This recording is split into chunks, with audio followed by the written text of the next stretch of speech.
1940 gegužės 9 diena. Mažas miestelis pilnas mažų vaikų. Miestas Ardėnuose netoli su Prancūzija kariaujančios Vokietijos sienos. Iki šiol visur ramu.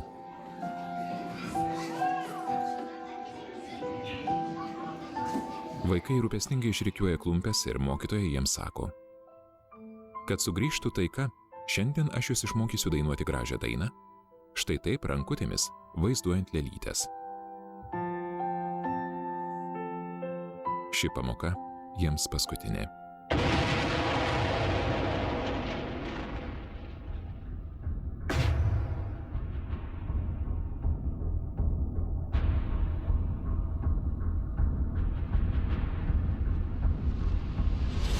Tegyvuoja Prancūzija.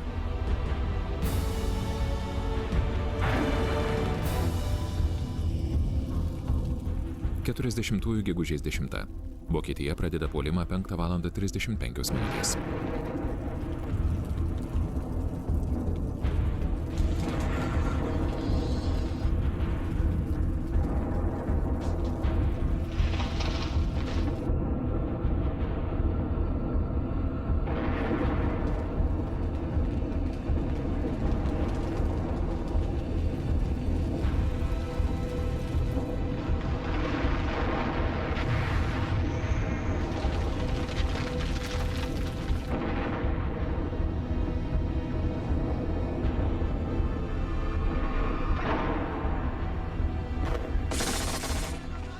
Olandijos žemėje nusileidžia parašiutininkai, 3 milijonų vokiečių kariuomenės avangardas.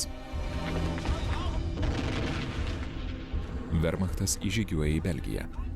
Hitleris rengia spąstus. Jis nori įtikinti, kad vokiečiai kartuoja 14 metų puolimą per neutralią Belgiją. Sąjungininkų vyriausiasis vadas, prancūzų generolas Gamlenas, kuo nuoširdžiausiai tiki, kad viską numatė teisingai.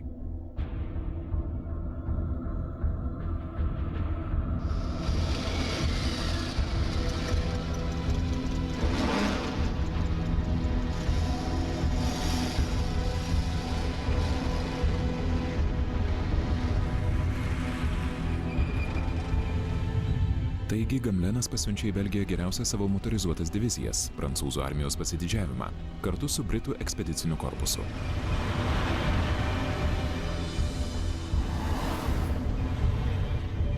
Šie kariai ryžtingi kovotojai, jie užkirs kelią vokiečiams Belgijoje. Generalinėme štabe Hitleris šokinėja iš laimės. Spąstai suveikė. Jis sako: galėčiau verkti iš džiaugsmo.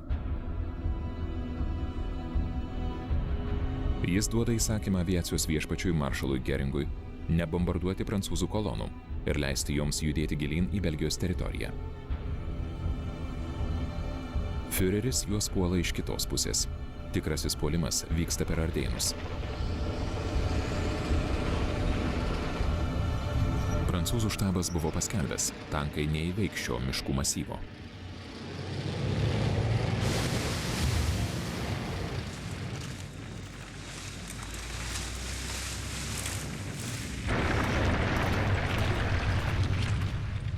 Bet jų niekas nesulaiko, nebent pačių sudarytos spūstys.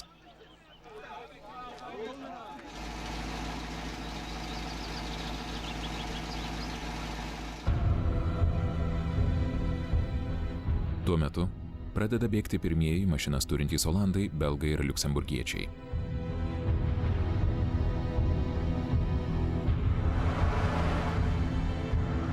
Visus juos gena 5-osios kolonos naciams dirbančių šnipų baimė.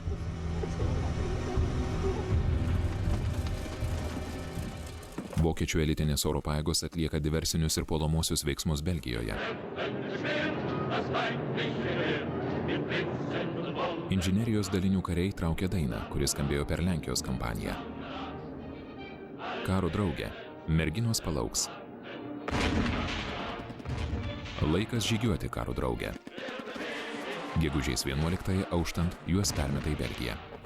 Jų užduotis – neutralizuoti stipriausią belgų gynybos tašką, kaip neįveikiamą garsėjantį Ben Emaelio fortą prie Alberto kalno.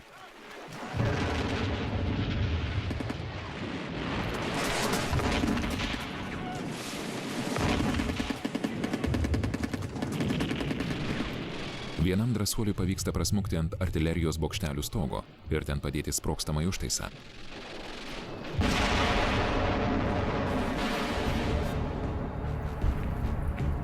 Mitas apie nenugalimą Wehrmachtą gimsta iš šių užkariautojų vaizdų, nufilmuotų raktu į Belgiją laikytame, sugriautame Eben Emaelio forte.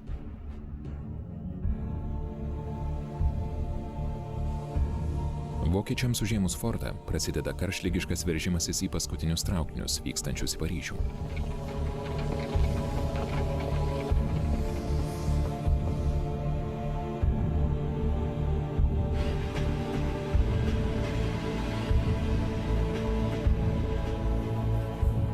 Šiaurės stotyje Raudonasis kryžius belgų pabėgėlius iš perpildytų vagonų perkelia į gyvulinius vagonus, kurie riedės į pietus.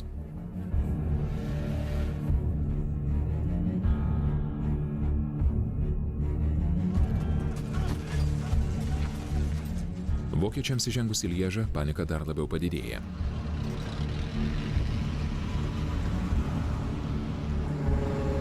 Matant tokią jėgą, lieka tik paklusti arba bėgti.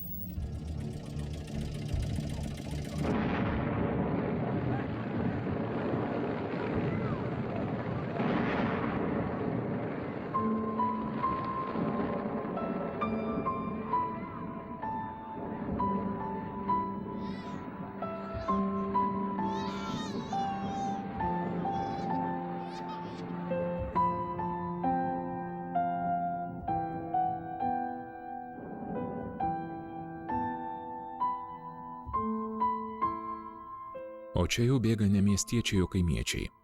Nuo senų senovės valstiečiai visada bėgdavo paskutiniai, gailėdami palikti galvijus.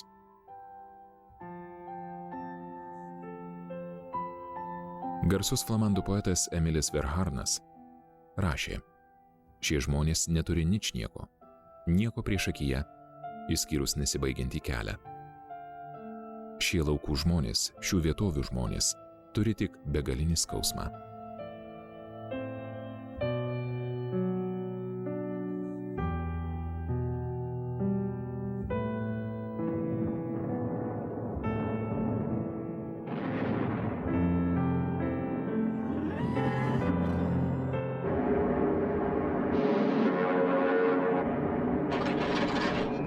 Vokiečių oro atakos stiprėja, naikindamos strateginius taškus, aerodromus, naftos gamyklas ir saugyklas.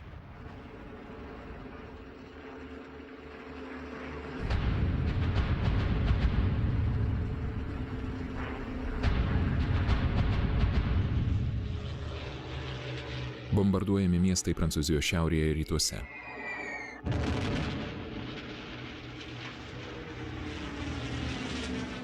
Prancūzai akis į akį susiduria su šiuolaikinio karo realybe.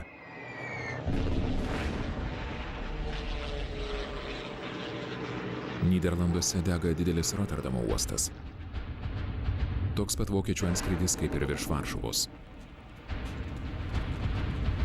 Skirtumas tik tas, kad uostas subombarduojamas po miesto kapituliacijos. Naujas hitlerinio karo nusikaltimas.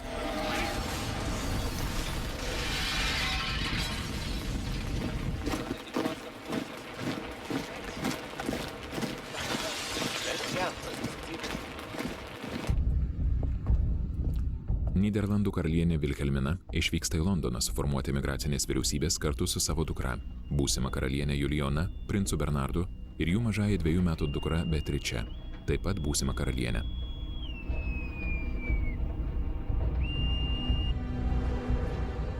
Londone vyriausybė jau vadovauja Winstonas Churchillis.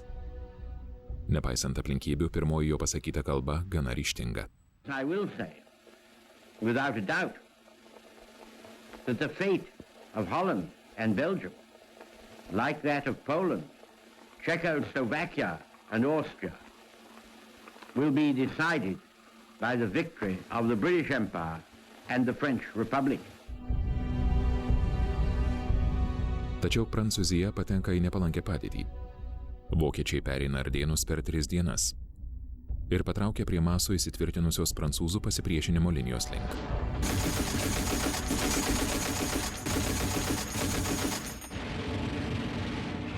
Vokiečiai siekia uždaryti spąstus. Šį veiksmą jie pradeda apsupdami Belgijoje susitelkusius sąjungininkus. Pasirodę vokiečių pėstininkai pribloškė prancūzus tarsi ateiviai iš kitos planetos. Su granata rankoje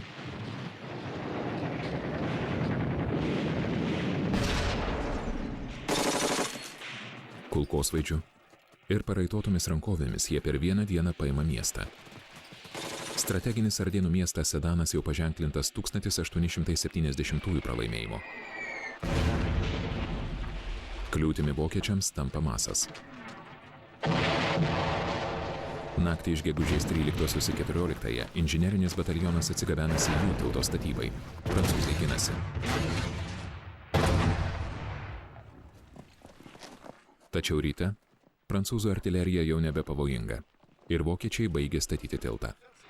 Raginami 42 metų Prūsų generolo Guderiano, garsaus karybos ir veiksmingos tankų atakos kartu su kitomis kariuomenės dalimis teoretiko. Blitzkrieg, žaibo karas, neduoda priešui laiko atsikvėpti. Tankus palaiko aviacija, ypač bombonešiai štukai. Paskui tankus eina pėstininkai.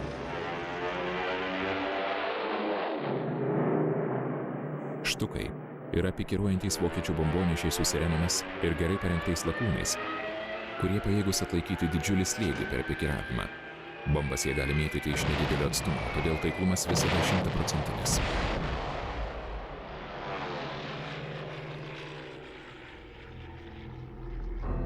Išmuštas iš vėžių Prancūzijos vyriausybės vadovas Polis Reino skambina Čerčiliui. Vokiečiai prasiskverbė, kelias į Paryžių atviras. Sutrikę prancūzų generolai nebežino, kokių priemonių imtis. Sąjungininkų ginkluotosios pajėgos įstrigusios Belgijoje. Kaip sustabdyti vokiečių puolimą?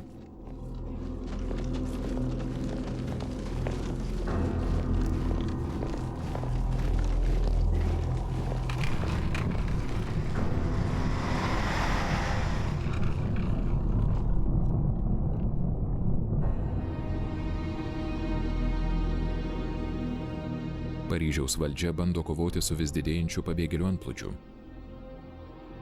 Belgijos ir Šiaurės Prancūzijos gyventojai pasklinda po kareivines, ligonines ir koledžus, greitai juos perpildydami.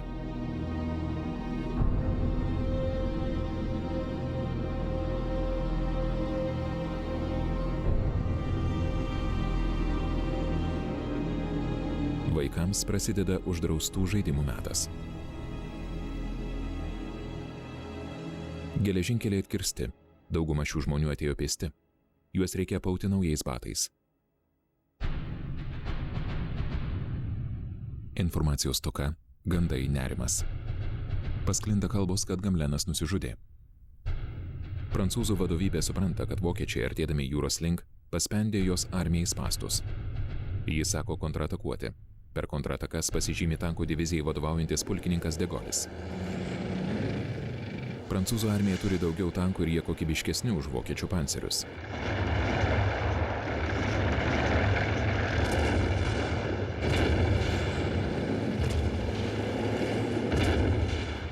Tačiau neturėdami palaikymo iš oro, prancūzų tankai tampa štukų taikiniais.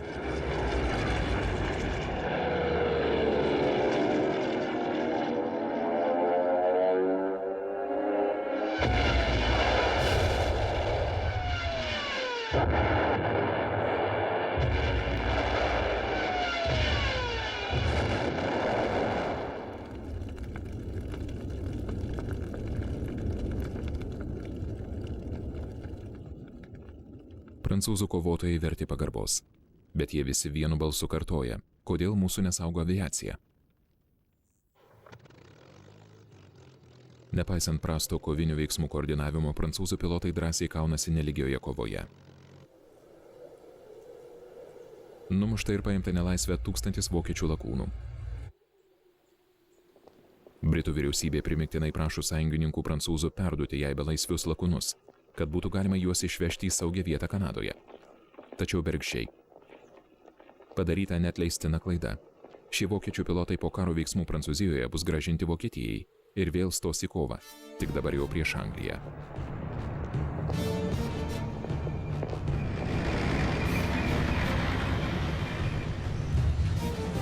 Vokiečių tankai rieda per šiaurės Prancūzijos miestus ir kaimus.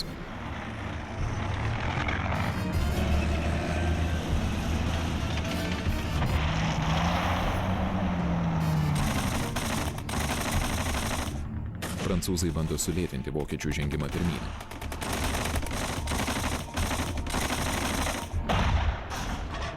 Bet vokiečiai sunaikina visus pasipriešinimo židinius.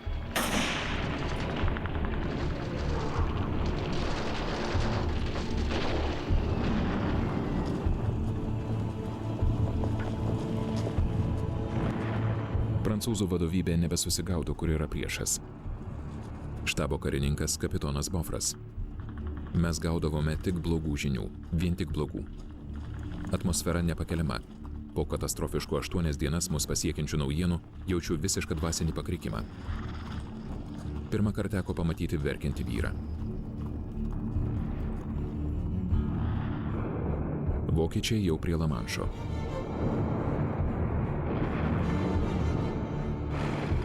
Pjautuvo kirtis pavyko. Ekspedicinis Britų korpusas, belgų armija ir prancūzų daliniai apsupti.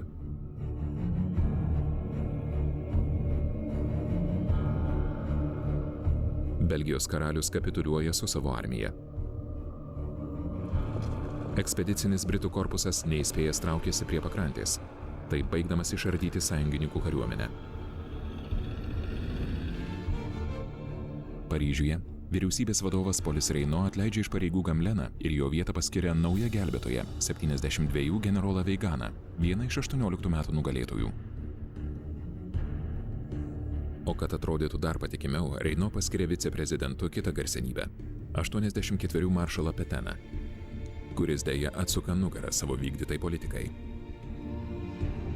Veiganas priverstas duoti įsakymą trauktis Dunkerko link. Hitleris leidžia jiems trauktis. Jis nutarė atsargiai elgtis su Anglija ir siekia separatinės taikos. Geringas patvirtina, kad jo aviacija sugebės sulaikyti bet kokį įsilaipinimą. 400 000 sutrikusių belgų vyrų grūdasi pakrantėje, palaikomi paskutinės vilties išsigelbėti jūrą. Čerčilis įsako visiems laivams evakuoti karius. Per Lamanšą į pagalbą apsiaustiesiems pradeda plaukti eskadriniai minininkai, torpediniai laivai, žvejybos traleriai, vilkikai, baržos, pramoginės jachtos ir net gaisriniai kateriai. Visi jie atskuba padėti kariams, tarp kurių yra ir anglų generolų, vienas iš jų Montgomeris.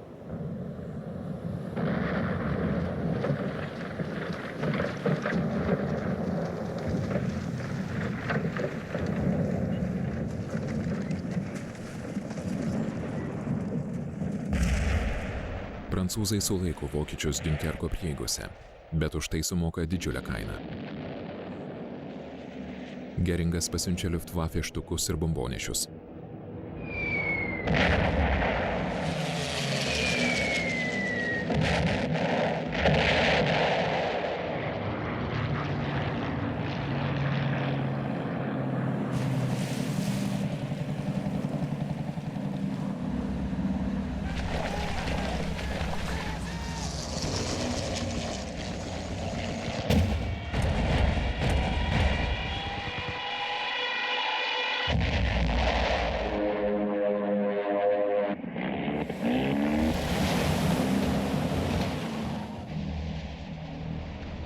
Evakuoti pavyksta 215 000 anglų ir 120 000 prancūzų.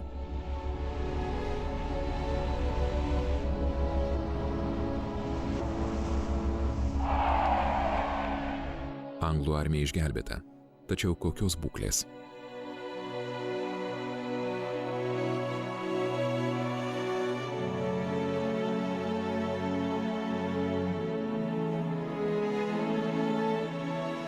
Permesti į Bretanę prancūzai bandys paskutinį kartą priešintis.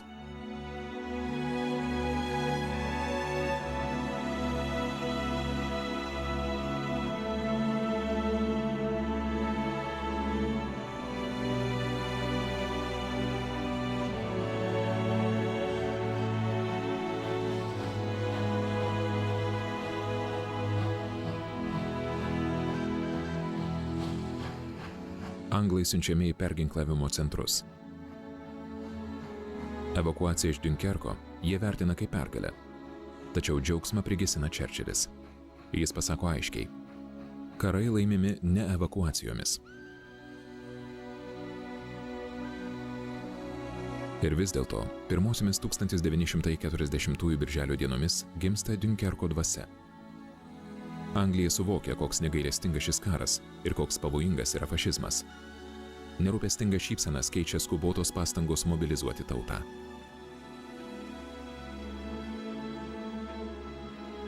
Vis dar su pesimistinėmis nuotaikomis savo stovykloje kovojantis Churchillis birželio 4 akcentuoja: mes kausimės paplūdimiuose ir aerodromuose, laukuose, kalvose ir gatvėse. Mes niekada nepasiduosime.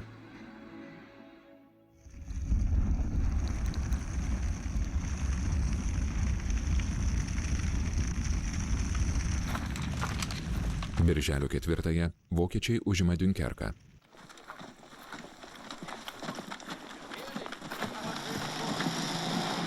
Čia jie randa pasakišką grobį, kuris nufilmuojamas propagandos tikslais.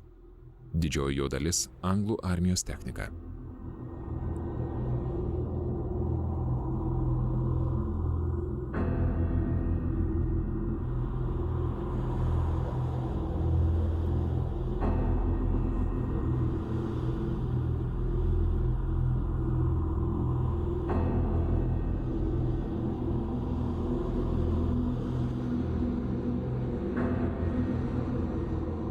Tarp paplūdimį nuklojusių nuolaužų numuštas britų naikintuvas Spitfire, prancūzų laivas Adrua, vienas iš nuskandintų prancūzų torpedinių laivų, tokių kaip Jaguaras ar Sirokas.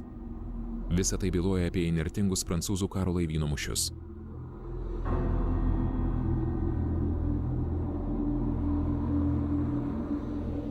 Laimingi Wehrmachto kariai filmuojasi.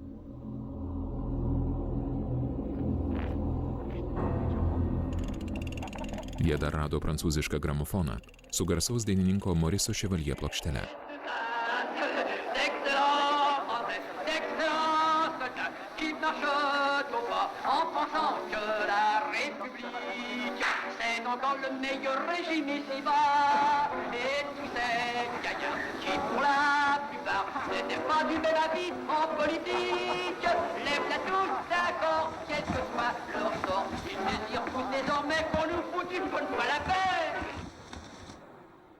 Hitleris pareiškė: Dunkerkas yra didžiausias visų laikų mūšis ir birželio 4 nuo šiol bus vokiečių nacionalinė šventė. Vokiečių kariai filmuoja belaisvius. 80 000 prancūzų tampa Dunkerko apsiausties aukomis. Jie mielai būtų išplaukę su kitais evakuojamais kariais. Jų širdyse dar ilgai liks kartėlis. Tačiau Churchillis sako: per šias 4 kritinės dienas prancūzai sulaikė 7 vokiečių divizijas. Jie atidavė neįkainojamą duoklę, gelbėdami savo draugus. Jei ne jie, Anglija nebūtų galėjusi tęsti karo.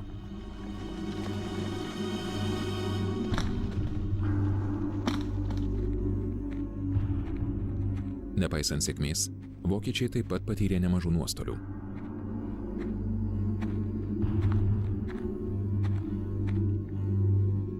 Guderianas leidžia kariams atsikvėpti.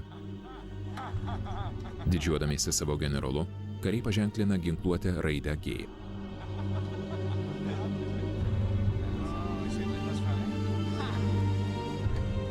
Dauguma jų mirtinai pavargę. Jie kovojo be poilsio ir be miego 4 savaites.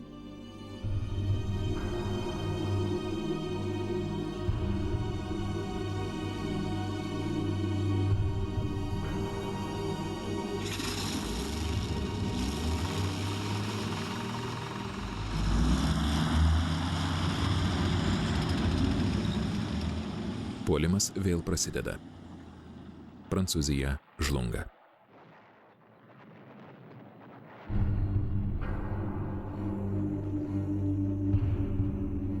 Tačiau Reino ir de Gaullis, gavęs generolo laipsnį ir tapęs gynybos ministro pavaduotoju, nori tęsti kovą.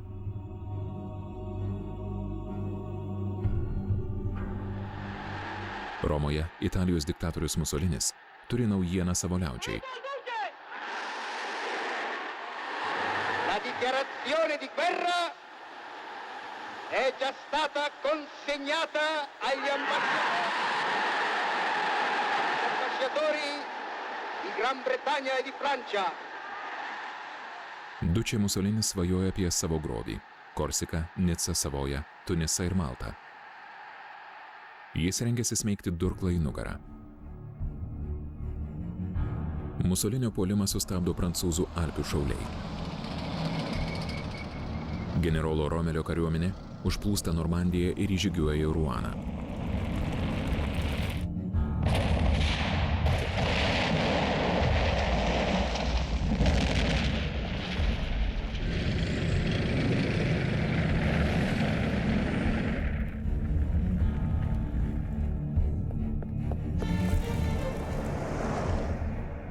Paryžius paskelbiamas atviru miestu, o tai reiškia, kad jis atiduodamas priešui be mūšio, siekiant išvengti Varšuvos ir Roterdamo likimo.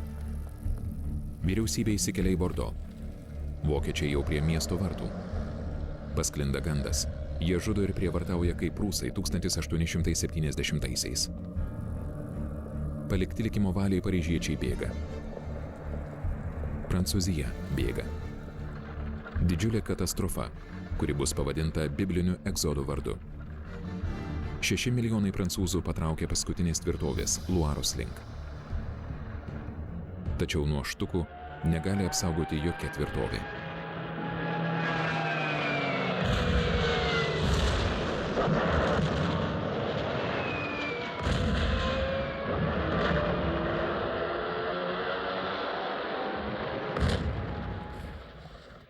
Keturiasdešimtųjų birželio 14-ąją brėkštant, vokiečiai įžygiuoja į Paryžių.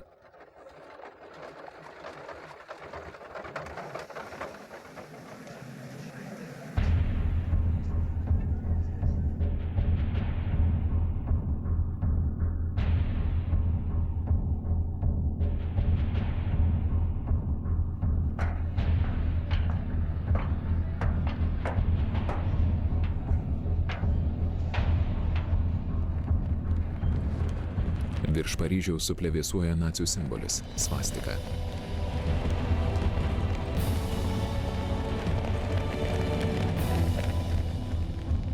Pirmasis okupacinės valdžios žingsnis – paliktų ministerijų archyvų revizija.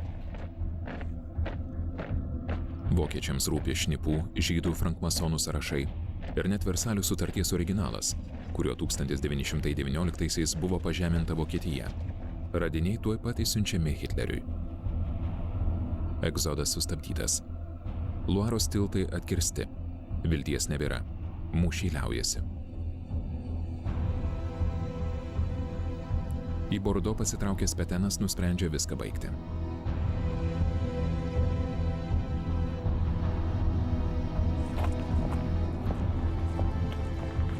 Vokiečiai nepermaldaujamai traukia į pietus.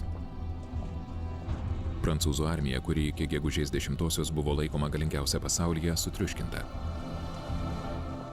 Tačiau ji kovėsi geriau nei tada buvo manoma.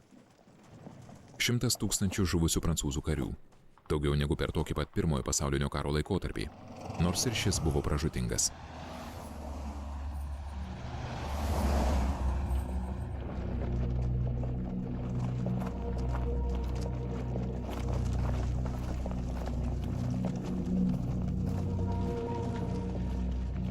Į nelaisvę paimta 1 850 000 karių, kartu su 36 000 karininkų ir 176 generolais.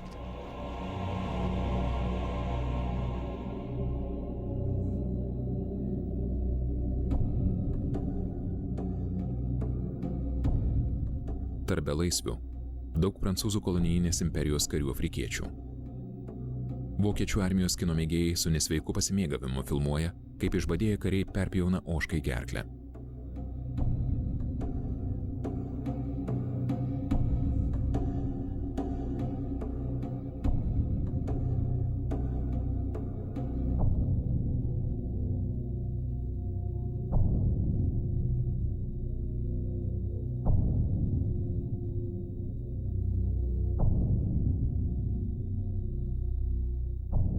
Oficialioji vokiečių kronika rodo veidus išskirtinai stambiu planu.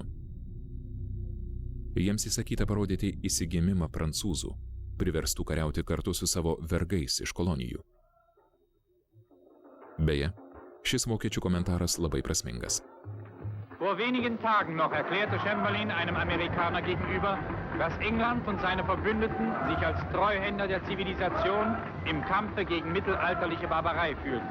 Das sind also die Treuhänder der Kultur. Buvo sušaudyti 3000 nelaisvę paimtų afrikiečių kilmės prancūzų armijos karių ir karininkų. 7 metus trunkanti nacistinė propaganda vokiečių karius užkrėtė rasizmu.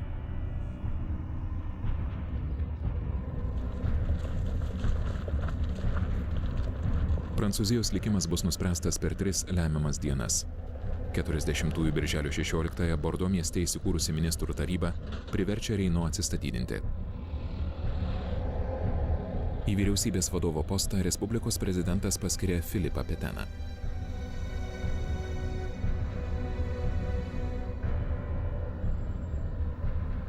Bastilijos aikštė. Tie, kurie liko Paryžiuje, klausosi maršalo. Verdeno mūšio didvyris Petenas paskelbė paliaubas. Français, j'ai demandé à nos adversaires de mettre fin aux hostilités. J'ai pris cette décision dure au cœur d'un soldat, parce que la situation militaire l'imposait. Marschall Pétain hat in einer Rundfunkansprache an das Vokiečių radijas išverčia šią Prancūzijos paliaubų kalbą. Der Führer will den königlich italienischen Ministerpräsidenten Benito Mussolini zu einer Aussprache treffen, in der die Haltung der beiden Staaten überprüft. Prancūzai gaudo anglų radiją BBC. Generolas de Gaullis jau Londone. Birželio 18 dieną jis protestuoja prieš paliaubas. Po kelių dienų de Gaullis įrašo naują kalbą. Nous croyons que l'honneur des Français consiste à continuer la guerre aux côtés de leurs alliés.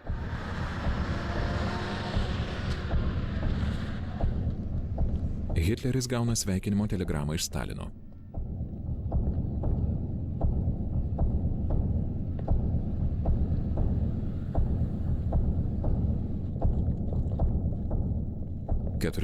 Birželio 22 jis atvyksta į netoli Paryžiaus esančią Kompienę. Siekdamas pažeminti pralaimėtojus, Hitleris įsako surengti negailestingą spektaklį. Jis pasirenka vagoną, kuriame 1918 lapkričio 11 dieną buvo pasirašytas gėdingo pralaimėjimo aktas. Saldus revanšas.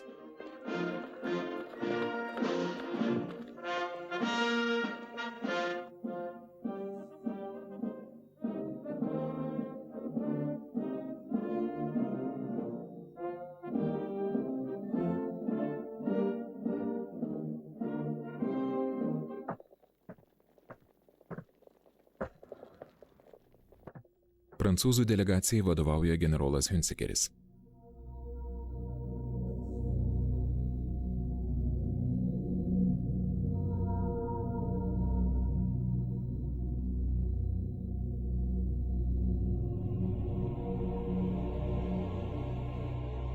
Vertėjas pirmiausia perskaito Kandų pareiškimą, kuriame Prancūzija kaltinama paskelbusi karą be jokios priežasties. Hitleris neištaria nė žodžio. Jis atsikelia ir išeina.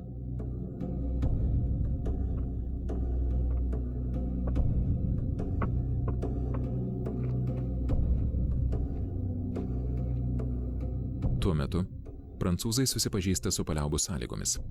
Viena iš jų jiems nepriimtina – į Prancūziją pabėgusių antinacistų išdavimas. Hunzigeris bando derėtis.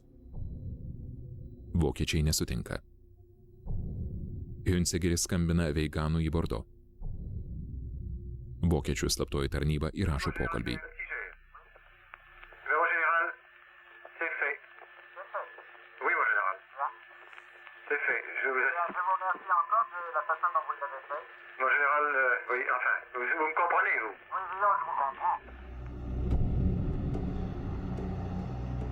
Pasirašius paliaubas, Hitleris liepė nugabenti vagoną į Berlyną. Paskutinėmis Reicho gyvavimo dienomis vagoną susprogdina SS. Per 6 savaitės visi didieji Pirmojo pasaulinio karo prancūzų pergalės simboliai išniekinami. Tarp jų ir Verdenas, su 500 000 žuvusiųjų.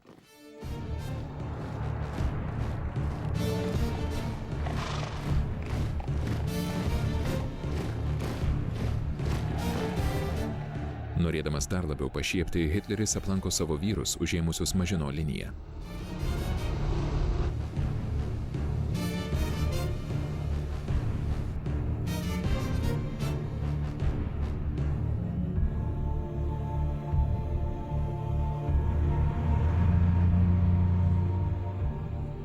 Į Strasbūrą ir jo katedrą jis įžengia dar iškilmingiau. Elzasas ir Lotaringija vėl tampa vokiškais kraštais. Viskas klostosi taip, kaip jis žadėjo savo knygoje Mein Kampf. Vokiečių grobis per Prancūzijos kampaniją 2000 tankų, 5000 patrankų, 300 000 šautuvų, 4 milijonai šaudmenų.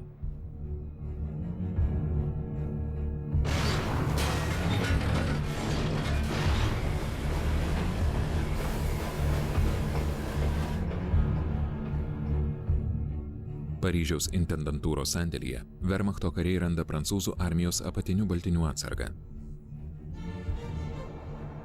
Šilti vilnoniai apatiniai skirti būsimoms kampanijoms.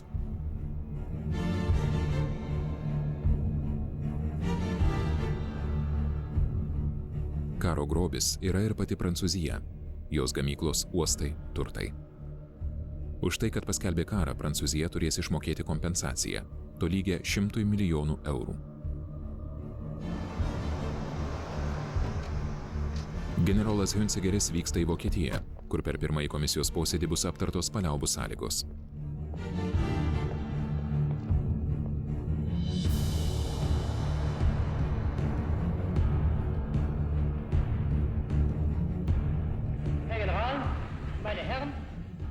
Hitleris, tausodamas savo kariuomenę, sutinka palikti dalį suverenumo jam padlaižiaujančiai prancūzų vyriausybei. Prancūzų armija sumažinama, iš jos atimama ginkluotė. Nuo šiol jos užduotis palaikyti tvarką.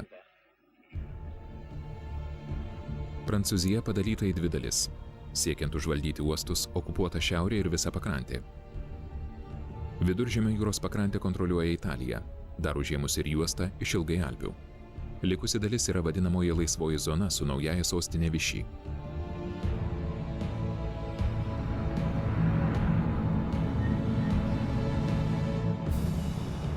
Kurortinis miestas buvo pasirinktas todėl, kad jame yra daug viešbučių. Šioje patetiškoje aplinkoje Liepos pradžioje įsikuria maršalas Petenas ir ministerijos.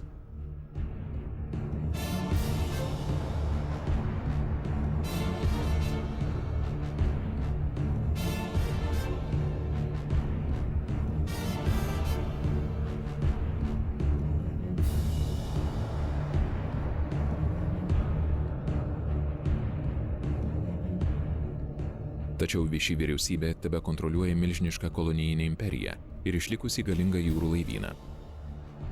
Bijodamas, kad laivynas nepapildytų Anglijos pajėgų, Hitleris pareikalauja nuginkluoti uostuose stovinčius karo laivus.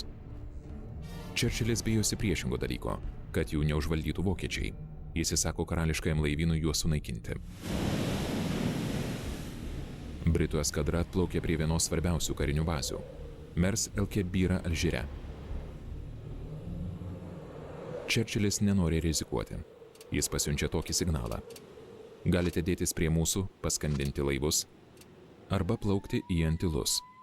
Vichy vyriausybė informuojama tik apie pirmus 2 pasiūlymus. Ir jie atsisako. Anglai atidengia ugnį.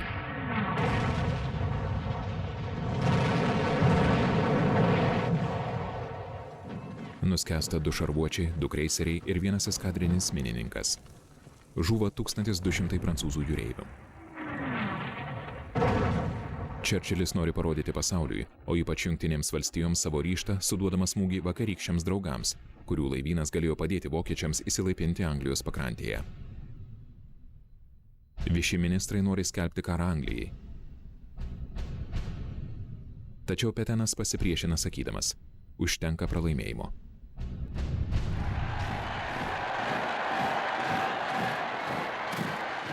Vokietija surengė Hitleriui triumfo vertą sutikimą. Žaibiškas Europos užkariavimas pavergė generolus. Nuo šiol Führeris tarėsi esąs didžiausias visų laikų karo vadas, lygus Napoleonui, o imperatoriui niekas nedrįsta prieštarauti.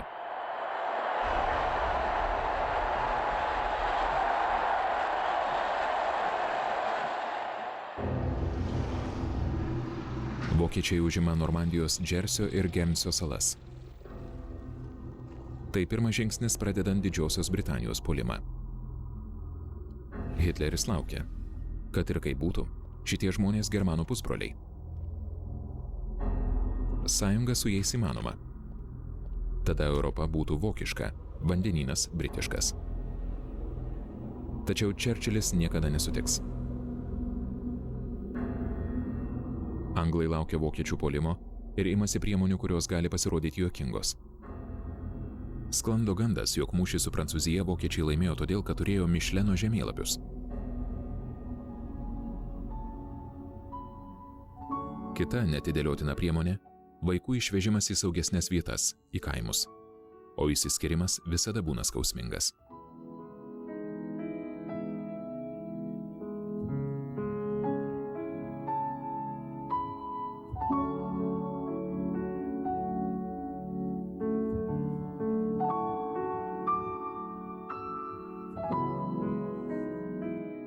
Jais pasirūpins vyresnės seserys, motinos ir močiutės.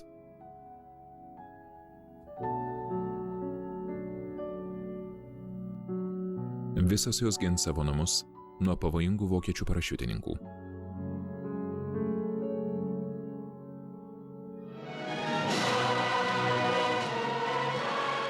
Taip pat savanoriai Home Guard, vietos gynybos būriai, į kuriuos įtraukiami visi vyrai, net 14 metų karo veteranai ir 1902 būrų karo Pietų Afrikoje dalyviai. Savanoriška mobilizacija, kol bus atkurta iš Dunkerko evakuota armija. Amerika tiekia šautuvus, kulkosvaidžius, priešlėktuvinės patrankas. Vyksta aktyvios karinės pratybos.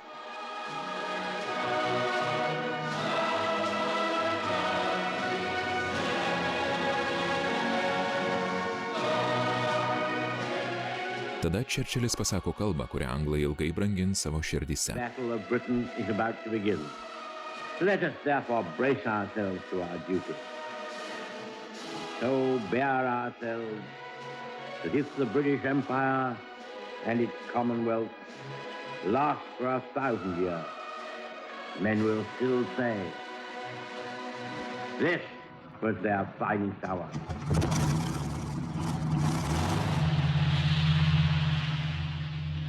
Vienas pagrindinių Čerčilio ginklų yra karališkosios oro pajėgos arba RAF ir garsusis lėktuvas Spitfire su Rolls-Royce varikliu. Geriausias pasaulyje naikintuvas.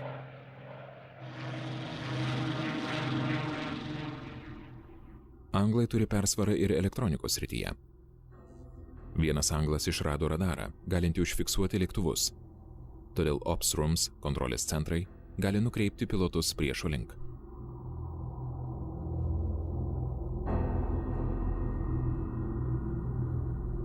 Iš Britų kolonijų atvykę pilotai stos į kovą kartu su lakūnais, pabėgusiais iš vokiečių užimtos tėvynės. Tai lakūnai, kurių vyriausybės įsikūrusios Londone, lenkai, olandai, belgai, čekai ir daug amerikiečių, nepaisant to, kad jų šalis neutrali.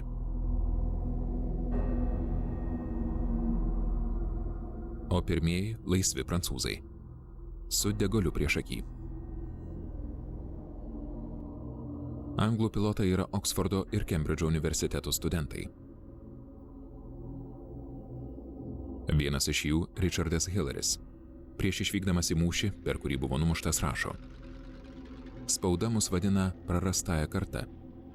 Mes nešiojome ilgus plaukus, buvome išlepinti, nusivylę ir patenkinti savimi. Mūsų nedomino heroizmas, tačiau karas mums suteikė progą įrodyti savo ir pasauliui, kad nepaisant maištingumo mes galime pasipriešinti Hitlerio sufanatizuotam jaunimui. Šios vokiečių pilotus ugdė hitlerinė jaunimo organizacija Hitlerjugendas revanšo dvasioje.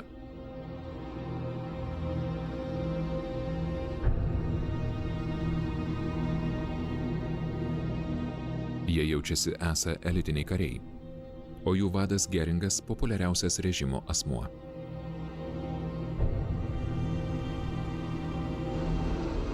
Prabangą liguistai dievinantis Geringas Ritzo viešbutyje Paryžiuje įsirengė Luftwaffes generalinį štabą. Jis pažada Hitleriui per 5 dienas sunaikinti Britų karališkasis oro pajėgas, tada jis imtų viešpatauti ore, o Wehrmachtas galėtų įsilaipinti Anglijoje. Didelis Luftwaffes kozeris yra tas, kad ji užėmusi gerai įrengtus prancūzų aerodromus. Šie pilotai gerai paruošti ir jau turi didelę patirtį. Štai su cigaru niekada nesiskiriantis Adolfas Galandas, kovojęs prieš respublikonus Ispanijoje, ir Werneris Meldersas, Prancūzijos kampanijos asas. Per tas kautynes jis buvo numuštas, bet pateko į belaisvių grupę, kuri buvo grąžinta vokiečiams. Dabar jis kausis oro mūšyje prieš Angliją.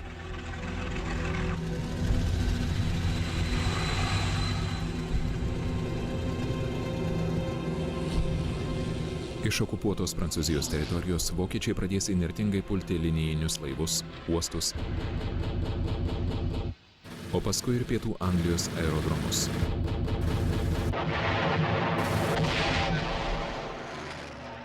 Jie numuš 400 anglų lėktuvų, paaukodami 1000 saviškių. Anglų pilotai laikosi šauniai ir pasiaukojamai.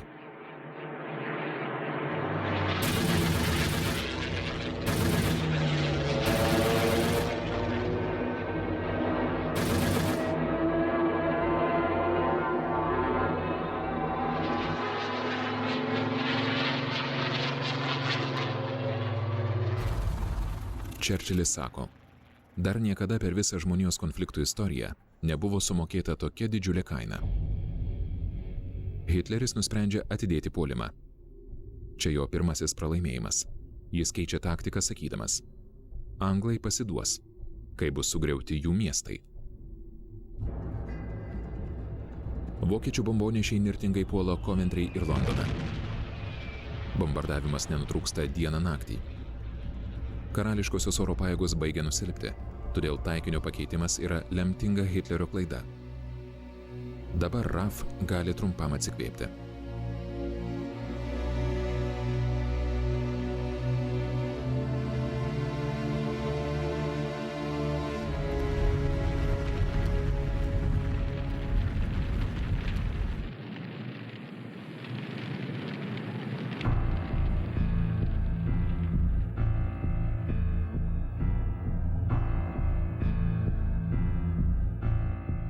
Anglijos gyventojai laikosi šauniai.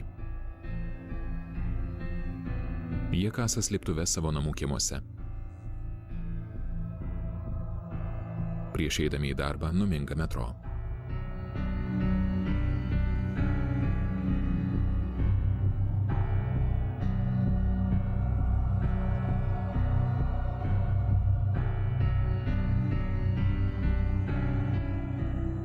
Jie niekada nepraranda nei humoro jausmo, nei pasitikėjimo savimi. Čerčilis sako, Ici, dans cette ville de Londres, que Hitler prétend réduire en cendres, nos gens tiennent bon.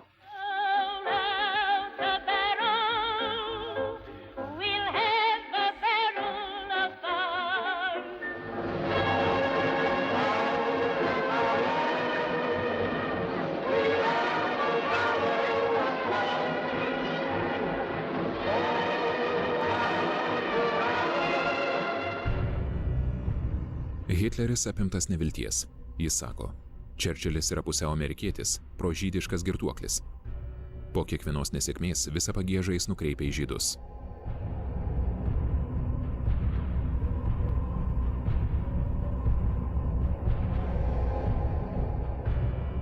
Keturiasdešimtųjų spalio 12-ąją, Jom Kipuro, pasninko ir atgailos dieną, Varšuvos getas apjuosiamas 3 metrų aukščio siena. Šiame gete uždaryti 500 000 žydų, vyrų, moterų, vaikų, senukų, kurie kenčia siaubingą badą, šaltį ir skurdą.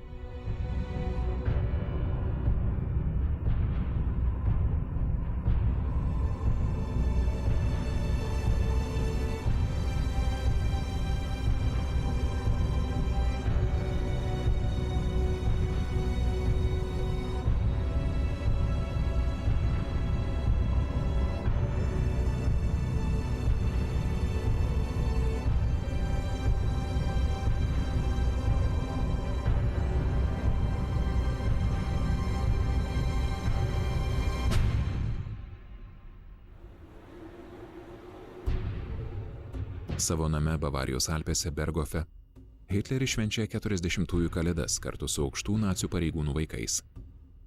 Jį filmuoja Eva Braun. Führeris brandina naują apgaulingą planą. Jo užduotis – gyvybinės erdvės užkariavimas rytuose. Jis susisaistė su Stalinu vien tam, kad vėliau būtų lengviau jį užpulti. Nesėkmė su anglais verčia jį skubinti įvykius. Be to reikia suskubti, kol Čerčilis nespėjo patraukti savo pusėn amerikiečių. Tai reikštų pasaulinį gaisrą.